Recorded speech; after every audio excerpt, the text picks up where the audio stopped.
What really is the point of this review? These videos are generally divided into two groups. A popular show is boring and unimaginative, and a less popular show deserves your attention. But Game of Thrones makes its own category. The most popular show on TV is extremely good, possibly even the best. But for a completely different reason, what is the point in this review? This is the most popular show on TV. I'm not going to convince you to watch it, you're already watching it, and if not, why not? The story is that one day Ian Thrones was bored and decided to make up his own board game. No, not really. A fantasy world is populated by several different families, all with claims to the Iron Throne, fighting to control the land. The land of Westeros is essentially just divided into northern and southern families. Basically, the north is made up of honourable family men who fight against their oppressors in the south, who are inbred backstabbers, ruled by blood, elected nobility. But it can't be all bad because, as we know, Scotland voted no for independence last year. I subverted your expectations, and from thence the humour arose.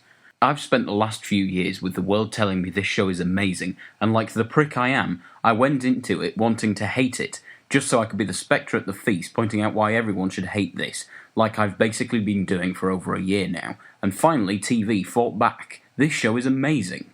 In fact, to the point where, although this is essentially a review for the 5th series, I'm not going to give any spoilers for the first 4 so you can watch it yourself.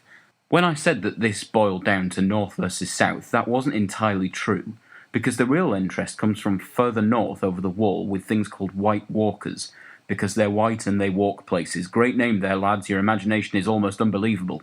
They're terrifying killers. Christ, I blew my load over that Scotland joke too early.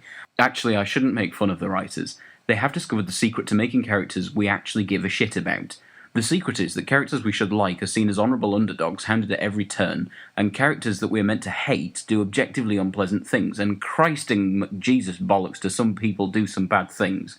And let me tell you, certain people do things so bad, I would be tempted to punch the actors who play them in the face, but I suppose that's a testament to their performance and my anger problems. So there's gore, and there's also nudity. Oh my, is there a lot of nudity. It occasionally borders on the incongruous, but I suppose it saves the need to besmirch my already questionable Google search history. Look, this really is the biggest show going right now, and to be honest, it actually deserves to be. I know my usual position is, I hate people, people are wrong. Popular culture has latched onto this and I'm right there with it.